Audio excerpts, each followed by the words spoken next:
하나님의 말씀을 함께 봅니다. 창세기 9장 1절부터 7절까지의 말씀입니다.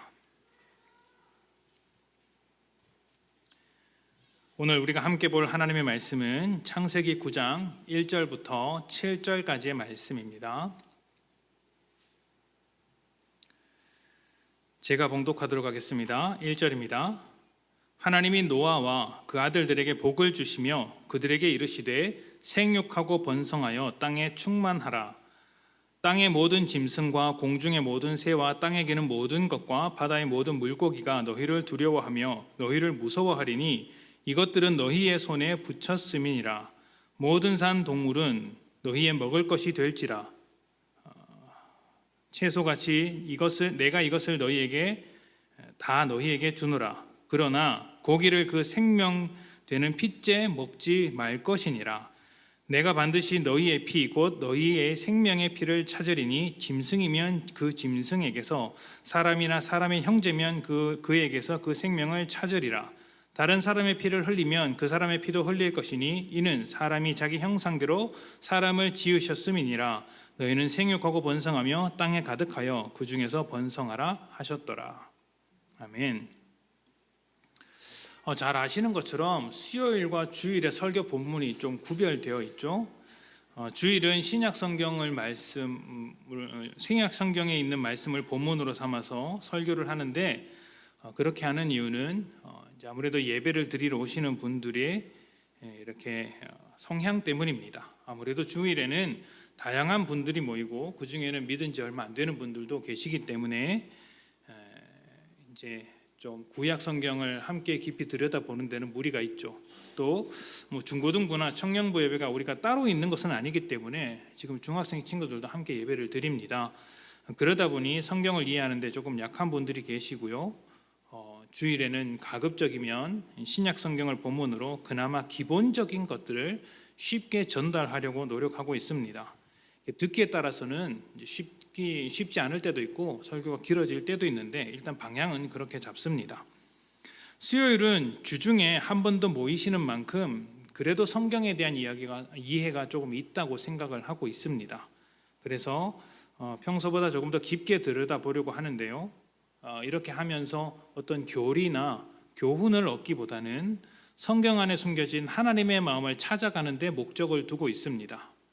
그러다 보니까 아무래도 이야기를 볼 때 그 이야기만 보는 것이 아니라 앞뒤 배경과 결과 설명들도 많이 곁들여지는 것을 봅니다.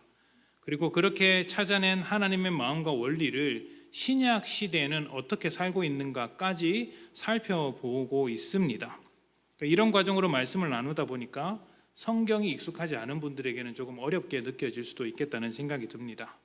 제 개인적으로는 수요 예배의 말씀처럼 전하는 것이 우리에게 더 필요하다는 생각이 듭니다. 이런 과정을 통해서 성경을 조금 더 폭넓게 이해할 뿐만 아니라 그동안 알지 못했던 것이나 놓치고 있던 것을 새롭게 배워갈 수 있고 또 결국 이 모든 것을 통해서 우리의 믿음이 풍성해질 것이다 라고 생각하고 있기 때문이죠. 성경이 원래 의도했던 것, 또 하나님께서 원하시는 삶에 조금 더 가까워질 수 있지 않을까 생각을 하고 있습니다. 그래서 성경을 있는 그대로 보고자 하는 이 수요 예배의 시간이 좀 특별한 예배의 시간이라고 개인적으로는 생각하고 있습니다. 사실 제가 정말로 하고 싶은 것은 성경을 처음부터 끝까지 차근차근히 살펴보는 것입니다. 창세기부터 하박국에 이르기까지 또 마태복음에서 요한계시록에 이르기까지 성경의 이야기를 가감없이 살펴보고자 하는 것인데요. 그것도 안 되면 성경 한 권 한 권을 정해서 처음부터 끝까지, 그러니까 창세기면 창세기, 출애굽기면 출애굽기 이렇게 살펴보는 것입니다. 이런 것을 이제 강해 설교라고 하죠. 저는 그것이 성도님들에게 필요한 부분이라고 생각을 합니다. 물론 지금도 강해 설교 비슷하게 설교를 하고 있는데 한 권을 정해서 하지는 않습니다. 제가 조금 더 준비가 되고 여러분도 잘 준비가 되면 성경을 있는 그대로 둘러볼 수 있기를 기대해 봅니다. 오늘은 조금 가볍게 말씀을 나누고자 합니다. 가볍지만 내용만큼은 가볍지 않겠죠. 이미 몇 차례 이야기했던 것을 다시 한번 확인하고 점검하는 차원에서 들어주시기를 부탁드립니다. 자, 그리스도인과 비그리스도인, 믿는 자와 믿지 않는 자를 놓고 삶을 비교해 봅시다. 무엇이 다를까요? 생각해 보시면 크게 다르지 않다는 것을 알게 되실 것입니다. 겉으로 볼 땐 뭐 하나 다를 것 없는 똑같은 삶을 사는 것 같습니다.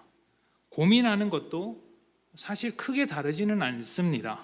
아이들 걱정하고요, 집 걱정하고요, 돈 걱정하고요, 사람 걱정하면서 살아갑니다. 똑같죠. 그런데 정말 똑같으냐라고 묻는다면 그렇지는 않습니다. 다른 점이 있죠. 무엇이 있을까요? 일단 여러분은 교회에 옵니다. 남들 다 쉴 때 교회에 옵니다. 와서 예배를 드리죠. 일주일에 한 번 드립니까? 아니죠. 일주일에 한 번은 넘고 여기 계신 분들은 최소한 2번은 드리십니다. 2번도 그냥 드립니까? 집에서 가까운 교회가 아니고 먼 곳까지 가시는 분들도 계십니다. 우리 교회에도 안동에서 오시는 분도 계시고 저 멀리 문경에서 오시는 분도 계시지 않습니까? 참 대단하다는 생각이 듭니다. 뿐만 아니라 새벽 예배를 드리죠. 저는 목사라서 드리는 거고, 사실 제가 목사인데도 이 새벽 예배 개척하고 나서 초창기에는 못 일어나서 못 나온 적도 있었어요. 그러니까 알람을 못 들어서 깜짝 놀라서 번뜩 일어나 보면 6시 반인 거죠. 그래서 교회 CCTV를 빨리 뒤져보면 저 없이 혼자 기도하시는 성도님들이 계셨습니다. 그러면 그걸 보고 감탄하는 것이죠. 목사보다 낫다. 목사보다 낫다. 그렇게 생각을 합니다. 이렇게 새벽 예배든 주일 예배든 수예배든 빠지지 않고 예배를 드리는 그 믿음이 저는 정말로 대단하다고 생각을 하십니다. 늘상 성도님들이 앞에 서 있는 이 목사보다 낫다 그렇게 생각을 합니다. 또 어떤 것들이 구분되어 있을까요?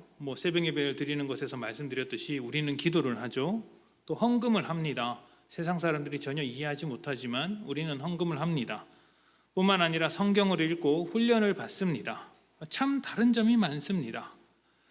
그런데 이런 다른 점들은 일종의 행위죠. 행위. 종교 생활이라고 말할 수 있습니다. 예배를 드리고 기도를 하고 헌금을 하는 것, 그렇게 하는 것 자체는 종교 생활, 종교 행위를 하는 것입니다.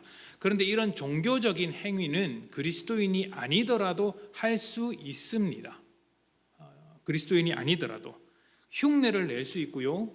기독교를 공부하기 위해서 얼마든지 할 수 있는 것이죠. 예전에 한 청교도 목사님이 쓴 책 중에 유사 그리스도인이라는 책이 있는데 실제로는 그리스도인이 아니면서 얼마든지 그리스도인다운 모습으로 살아갈 수 있다라고 이야기하는 책입니다.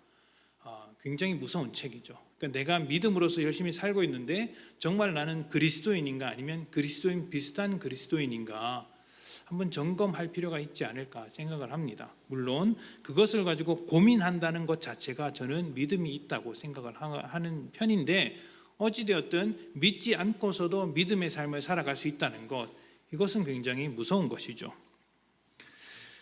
자, 그렇다면 우리가 세상과 다른 점은 무엇일까요? 본질적으로 무엇이 다를까요? 제가 생각하기로는 예수를 믿는다는 것이 다릅니다. 예수를 믿는 정도가 서로 다를 수는 있겠지만 예수를 믿고 안 믿고는 굉장한 차이를 나타냅니다. 예수님을 나의 구원자로 믿으며 그분을 하나님의 아들로 고백하는 그 믿음, 예수를 믿는다는 것이 세상과 우리의 가장 큰 차별점입니다. 그리고 이것을 다른 말로 하자면 예수님을 통해 우리가 구원을 받았고 하나님의 자녀가 되었음을 믿는다는 것이죠. 신분과 존재가 달라졌습니다. 세상은 여전히 세상에 속한 자들이고 우리는 하나님께 속한 자들이죠. 세상은 하나님의 자녀가 아니지만 우리는 하나님의 자녀라는 신분과 자격을 가지고 살아가게 됩니다. 자, 그렇다면 그리스도인과 비그리스도인은 무엇이 달라야 할까요? 존재가 달라야 합니다. 하나님의 자녀라는 존재로서 세상을 살아가야 하는 것이죠. 그리스도인은 하나님을 아버지로 고백하며 자녀된 삶을 살아갑니다. 하나님은 어떤 아버지이실까요? 세상을 창조하시고 사람을 복되게 하시는 선한 아버지이십니다. 자기의 역할을 포기하지 않으시고 사람이 죄를 짓고 길을 헤매고 있을 때에도 끝까지 책임을 지시는 분이십니다. 그래서 자녀된 삶이라는 것은 그러한 하나님의 선하심을 인정하고 그분의 뜻대로 살고자 하는 거예요.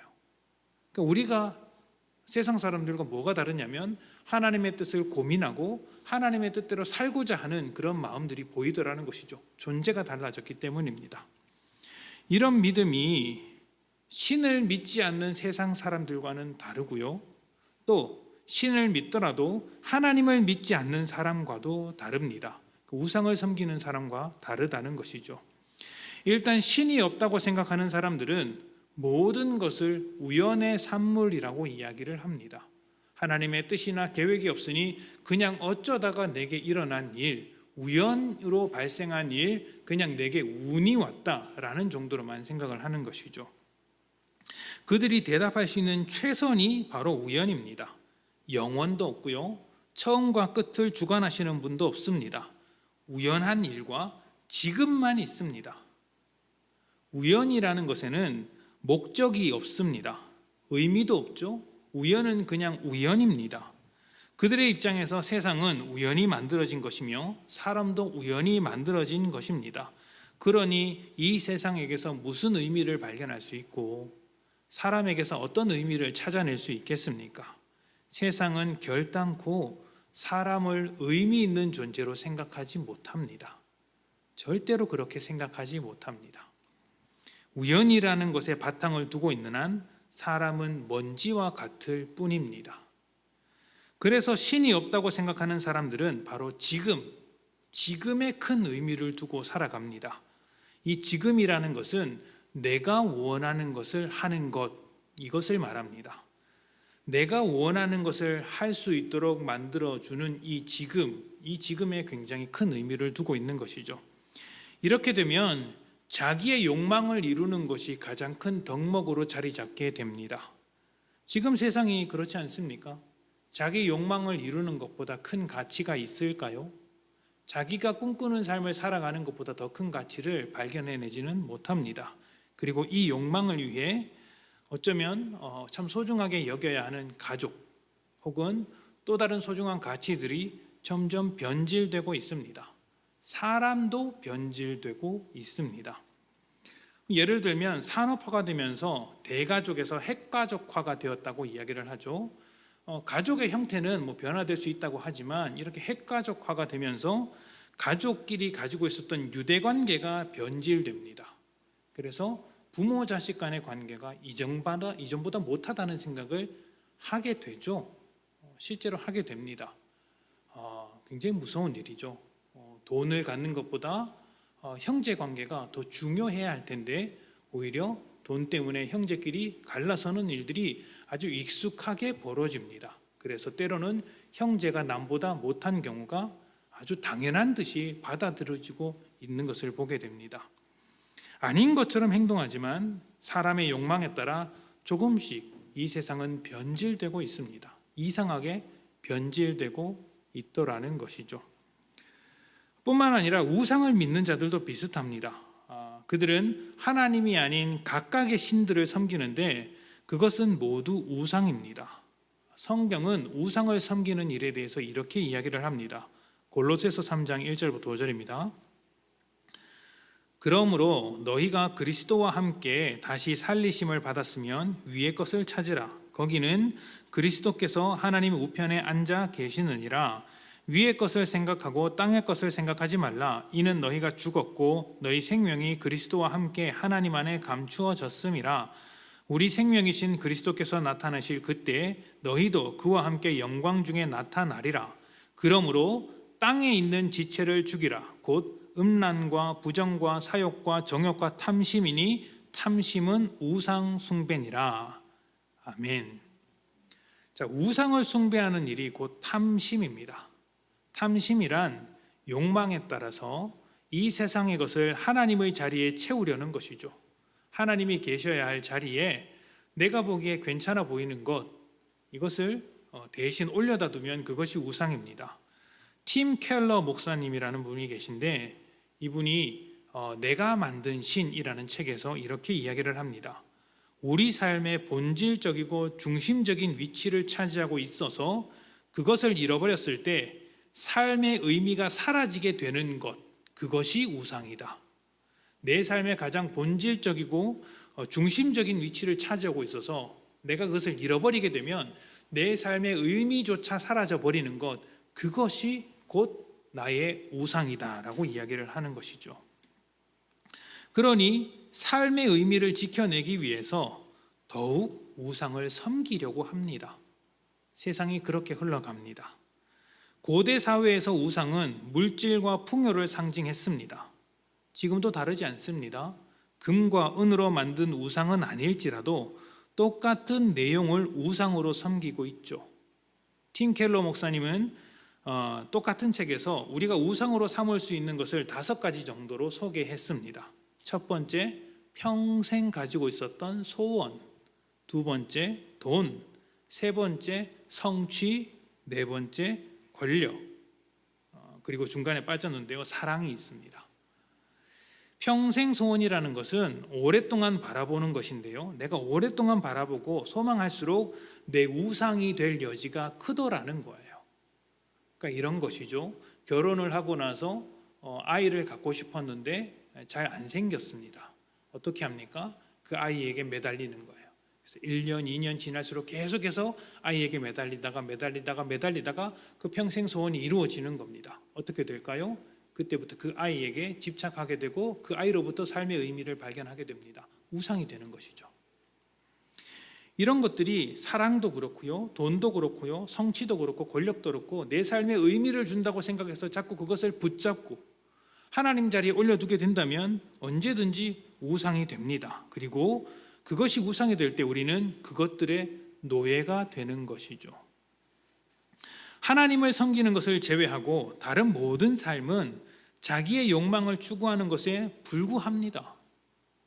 그러니까 신을 믿으면서 사는 사람이나 신을 믿지 않으며 사는 사람이나 똑같습니다. 그것이 죄의 특징입니다. 애초에 선악과를 먹게 된 것도 하나님과 같아지려는 교만과 욕망이 뒤엉켜서 일어난 일이죠. 하나님에 대한 반역이었습니다.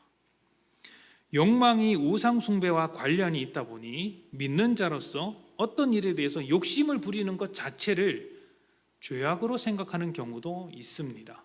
그러니까 이 욕망이라는 것이 하나님께 대한 반역이다 보니까 내가 어떤 일을 할 때 좀 욕심을 갖고 열심히 해보려고 하는 그 자체를 가지고 내가 이렇게 나쁜 일을 하는 것은 아닌가, 하나님이 보시기에 죄를 짓는 것은 아닌가 생각하는 경우도 있더라는 것이죠. 그러니까 직장에서 성공하고 싶은 마음이 들고 큰 돈을 벌 수 있는 기회가 왔을 때 돈에 욕심을 내는 것으로 생각해서 마치 그 모든 것을 포기하고 던지는 것이 신앙적인 것은 아닐까, 우리 믿음의 삶에 어울리는 것은 아닐까 고민하게 되더라는 것입니다. 근데 이것은요, 우상을 섬기는 것과는 좀 다릅니다. 그렇게 해서 모든 것을 포기하고 나면 어떻게 될까요? 할 일이 없죠. 할 일이 없습니다. 직장에서 성공하고 싶은 마음을 포기하니 열심히 일할 이유가 없습니다. 일할 필요가 없죠. 그냥 농땡이 대충 피면서 놀면 됩니다. 가정을 포기하면 어떻게 될까요? 가정에서 할 일이 없습니다. 그렇지 않습니까? 사람을 포기하면 사람과의 관계에서 내가 더 이상 할 일이 없습니다.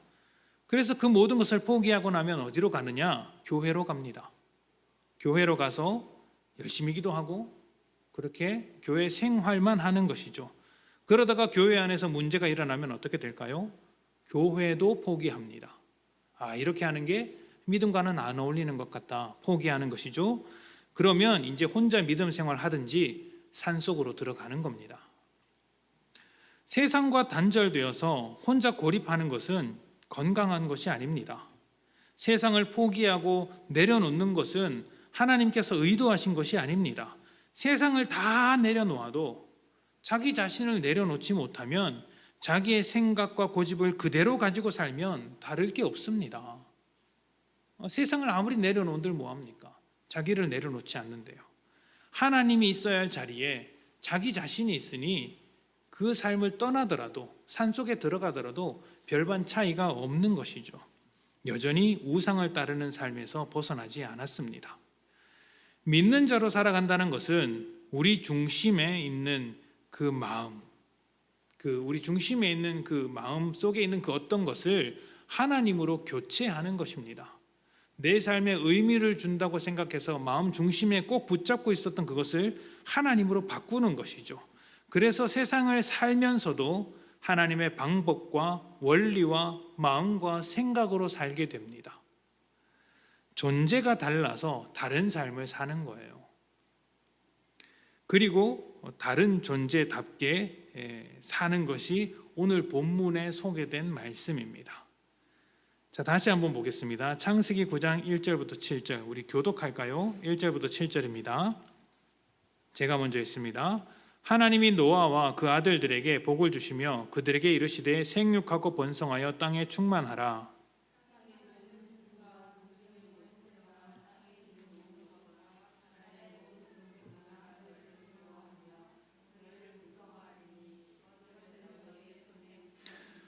모든 산 동물은 너희에게 먹을 것이 될지라. 채소같이 내가 이것을 너희에게 다 주노라. 내가 반드시 너희의 피 곧 너희 생명의 피를 찾으리니 짐승이면 그 짐승에게서 사람이나 사람의 형제면 그에게서 그의 생명을 찾으리라.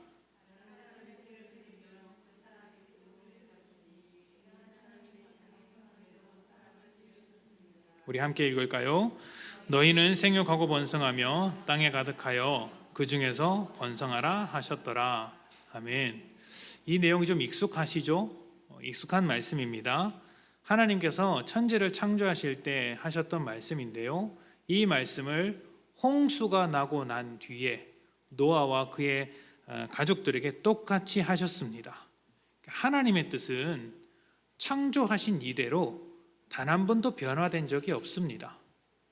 사람들에게 말씀하시기를 생육하고 번성하라, 땅에 충만하라, 복된 존재로 살아라, 너희가 나의 기쁨이다. 이 기본적인 하나님의 뜻이 선악과를 먹기 전이나 먹은 후나 아브라함 이후의 삶이나 모세 이후의 삶이나 예수님께서 오신 뒤의 삶이나 세상 끝날까지 변하지 않습니다. 너희는 그런 존재니 그런 존재답게 살라는 것이죠. 이것은 아주 현실적인 요구예요. 현실적인 요구. 현실은 하나님의 뜻이 이루어지는 공간입니다. 예수님께서 가르쳐 주신 주기도문에는 이렇게 이야기를 하죠. 아버지의 뜻이 하늘에서 이루어지는 것과 같이 어디에서도 이루어지게 해 주십시오라고 이야기를 합니까? 땅에서도 이루어지게 해달라고 합니다. 하늘은 하나님께서 계신 공간입니다. 저 멀리 우주 어딘가에 있는 거기를 말하는 것이 아니라 하나님께서 계신 공간을 하늘이라고 그냥 이렇게 설명하는 거예요. 그럼 땅은 어디겠습니까? 우리가 살아가는 현실이죠. 우리가 살아가는 현실이 하나님의 뜻으로 가득 찰 수 있도록 기도하는 것이 주기도문이에요. 그러니까 우리가 살아가는 땅, 이 현실은 하나님의 뜻이 이루어져야 하는 자리인 것입니다. 하나님은 하나님의 형상인 사람에게 생육하고 번성하여 땅에 충만하라고 말씀하셨습니다. 이것을 쉽게 말하면 사람으로서 너희는 하나님의 형상이고 복된 존재니 그 복된 존재답게 잘 살아야 한다라는 하나님의 당부인 거예요. 하나님의 형상이라는 것은 하나님의 성품이 묻어 있고 하나님의 어떤 능력과 하나님의 마음이 사람에게 주어졌다는 것입니다. 우리는 하나님은 아니지만 하나님의 여러 가지 것들을 가지고 있는 존재들인 것이죠. 그렇게 살면서 하나님과의 관계 안에서 살아가야 한다고 말하고 있는 것입니다. 이것이 형상의 의미인 거예요. 그렇게 살아가야 할 책임과 축복이 우리에게 있는 거예요. 사람이 능력을 발휘해서 무엇인가를 하고자 하는 것은 기본적으로 하나님께서 의도하신 것에 맞는 일입니다. 사람이 하는 일들을 가만히 보십시오. 얼마나 창조적인 일들인가. 땅에 씨를 뿌려서 곡식을 거두는 일이 얼마나 창조적인 일입니까? 하나님께서 아무도 거두지 않는 들풀을 먹이는 것과 같은 원리 아닙니까? 하나님께서 땅을 이렇게 이렇게 아름답게 경작하셔서 하늘에 비를 내리셔서 들풀을 먹이시고 살리시는 것과 같이 사람이 땅을 경작하고 물기를 내어서 곡식을 거두는 것, 하나님과 같은 창조의 행위인 것이죠. 또 자원을 개발해서 물건을 만들고 사람이 살아갈 도시를 건설하는 것도 굉장한 일이죠. 하나님께서 에덴 동산을 만드시는 것과 비슷한 어떤 작업이라고 할 수 있습니다.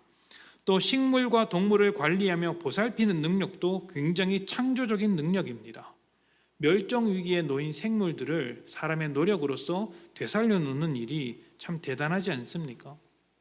무엇보다 우리 가정 안에서 자녀를 돌보고 사랑하는 일은 하나님께서 하시는 일의 판박이입니다. 하나님께서 사람을 사랑하시는 그 사랑이 가정을 통해서 우리 안에서 드러나게 되는 것이고요. 또 모든 사람들과의 관계 속에서도 드러나야 하는 것이죠. 하나님께서 우리의 아버지가 되셔서 보살피시듯 우리도 누군가의 부모가 되고 누군가의 친구가 되어서 보살펴 주는 것입니다. 이것은 하나님의 형상으로서 굉장히 잘하는 것이죠. 그런데 그것이 하나님의 자리를 대신해서 우상이 되어버리면 곤란해지는 것입니다. 하나님의 자리에 가정이 들어서면 가정이 모든 삶의 중심이 되겠죠.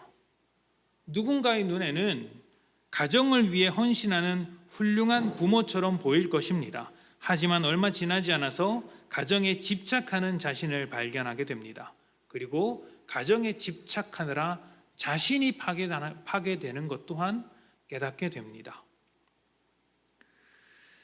왜 그러냐면요, 우상은 우리 삶의 의미를 만들어주지 못하기 때문입니다.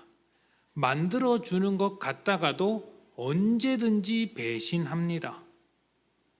남편을 위해 헌신하고 내 이상을 거기다 걸었고 남편을 우상처럼 섬겼는데, 신처럼 섬겼는데 남편이 얼마나 잘 배신합니까? 그렇지 않습니까? 동의를 하시기 어렵습니까? 아들 키워봐야 소용없다고 말하지 않습니까? 왜 그렇죠? 아들을 우상으로 떠받들며 살았더니 지밖에 모르더라는 것이죠. 여기다 딸들이 계신데 딸들은 뭐 다릅니까? 다르십니까? 여러분 어머님한테 가서 여쭤보십시오. 다른가 똑같은가? 우리가 하나님을 대신해서 채워넣는 것들은 대부분 나쁜 것은 아닙니다. 좋은 것입니다. 팀 켈러 목사님께서 말씀하셨던 그 5가지를 한번 생각해 보십시오. 평생 소망하는 것들, 평생 소원, 나쁜 게 아니겠죠. 사랑, 그것이 나쁜 것이겠습니까? 돈이나 권력, 이런 것도 나쁜 것은 아닙니다. 나쁜 것이라고 볼 수 없죠. 좋은 것입니다. 가정이 나쁘고 성공이 나쁘겠습니까? 다 좋은 것이죠. 그런데 그것이 하나님의 자리를 대신하면 그 대신하는 행위가 나쁜 거예요. 삶의 중심에 들어오면 그것에 끌려다니기 때문에 나쁜 겁니다. 교회도 하나님의 자리를 대신할 수 있어요. 목회자도 하나님의 자리를 대신할 수 있습니다. 그 모든 것을 내려놓고, 그러니까 내 중심에 있는 그 모든 것을 내려놓고 하나님께서 내 중심에 들어오시도록 해야 그것이 올바른 신앙, 하나님께서 원하신 삶을 살아갈 수 있는 어떤 그림이 되는 것이죠. 가정이 우상이 되면 하나님께서 만드신 원래 모습과는 다르게 변질됩니다. 어떻게 됩니까? 그래서 이제 자녀를 교육할 때도 내 욕심이 들어가죠. 아이를 키울 때 그런 실수를 참 많이 하지 않습니까? 저도 그렇습니다. 이제 아들을 하나 볼 때마다 자꾸 욕심이 들어가는 거죠. 하지만 하나님께서 우리 중심에 계신다면 하나님의 뜻을 가정 속에서 이루어내려고 할 것입니다. 자녀를 하나님께 맡겨드리며 내가 원하는 대로 키우는 것이 아니라 하나님께서 주신 재능과 성품 안에서 그 삶을 결정하도록 돕는 것이죠. 하나님의 일하심에 우리가 보조 역할을 하는 겁니다. 말씀드리고자 하는 것은 우리의 믿음이 철저하게 하나님 중심적이어야 하면서도 철저하게 현실적이다라는 것입니다. 현실을 버리고 하나님께 집중하는 그런 믿음은 건강하지 않는 거예요. 현실을 버리는 믿음은 건강하지 않는 것입니다. 하나님을 중심으로 살되 내가 살아가는 현실 속에서 하나님 중심으로 살아내는 것이 필요하더라는 거예요. 우리 교회가 필요한 사역이 아니면 주중에 교회로 오라는 소리를 잘 안 합니다. 여러분, 제가 주중에 무슨 일을 합시다, 교회로 모이십시오 이렇게 하는 걸 들어본 적이 있습니까? 잘 없죠. 초창기에 다른 교회 성도님 중에 어떤 분은 매일 나가서 전도해야 되는 것 아니냐고 묻는 분도 계셨습니다. 개척교회니까 매일 성도들, 그나마 이제 한두 명 있는 성도들을 모아서 매일 기도하고 매일 예배하고 매일 전도 나가서 그렇게 전투적인 삶을 살아야 되는 것 아니냐라고 묻는 분이 계셨습니다. 그분은 실제로 그렇게 하셨던 분이에요.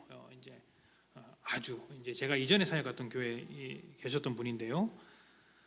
전도해야죠. 기도하고 해야죠. 당연히 해야죠. 그런데 가정을 돌보고 직장 생활하는 것도 믿음 생활인 거예요. 하나님의 뜻인 거예요. 믿음은 우리의 현실에서 이루어지는 것이지 현실을 포기해야 하는 것이 아닙니다. 그래서 교회에 너무 많은 시간을 투자하느라 직장과 가정을 내팽개치는 것이 절대로 건강한 신앙이 아니에요.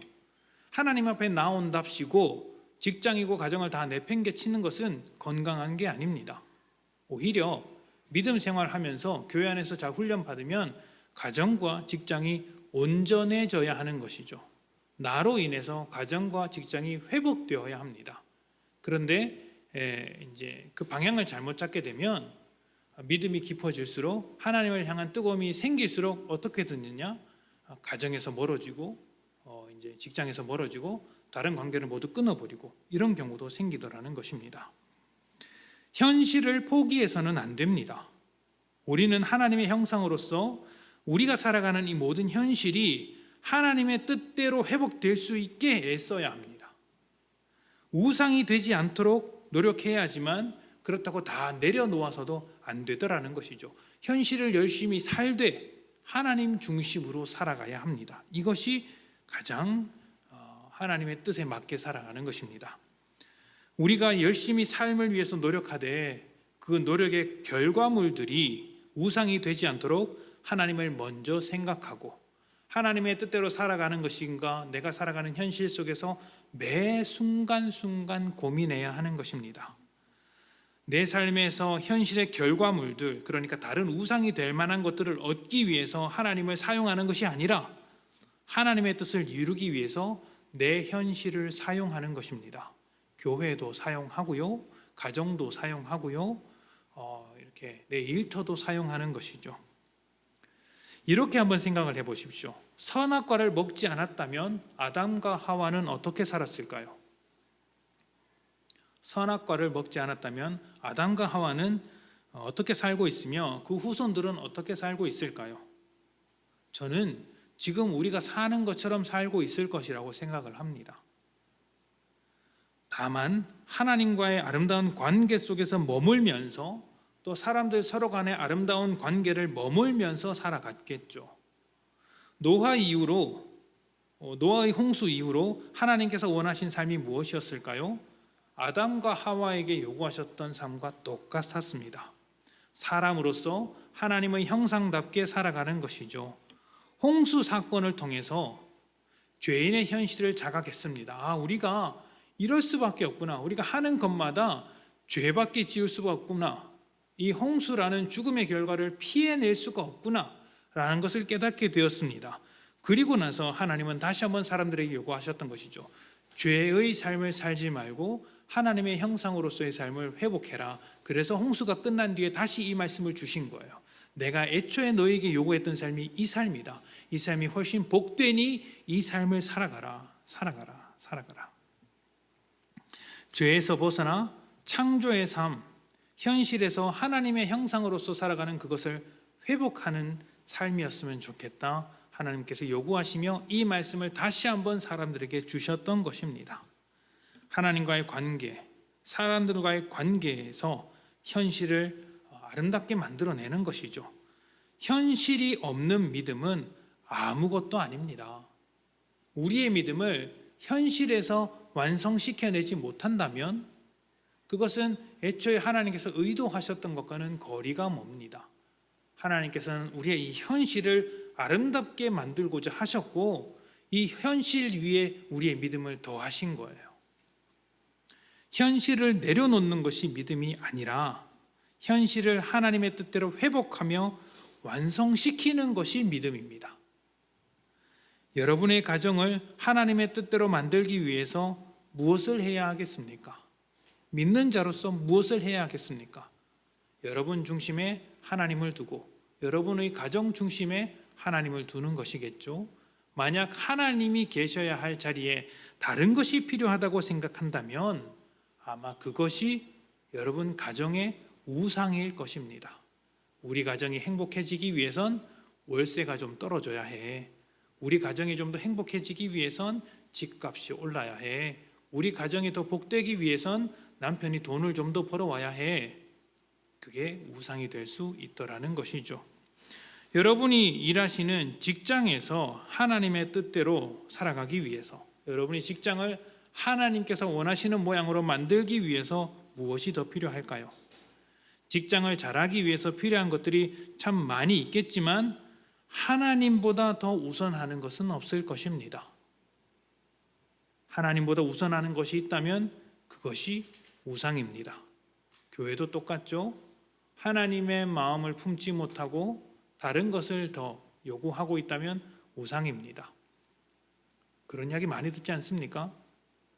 교회 하는데 믿음도 필요하고 기도도 필요하고 말씀도 필요하지. 그런데 교회 잘 하려면 이런 게 필요해라는 것들 말입니다. 어떤 이제 분들은 잘 홍보하는 것이 필요해, 광고하는 것이 필요해라고 이야기를 하고, 또 돈이 좀 있어야 해. 교회 잘 되려면 돈 있는 사람이 좀 모여야 해라고 말하는 분도 계십니다. 목사가 대단한 능력을 가지고 있어야 해. 능력 없는 제 입장에서는 이런 말씀 드리기 좀 그렇지만 목사의 능력은 교회와 별로 상관이 없습니다. 저는 그렇게 생각을 합니다. 하나님보다 더 필요하다고 생각하는 것들이 있다면 그것은 다 우상입니다. 우상이죠. 식당을 운영하는 것과 교회를 운영하는 것이 달라야 하지 않습니까?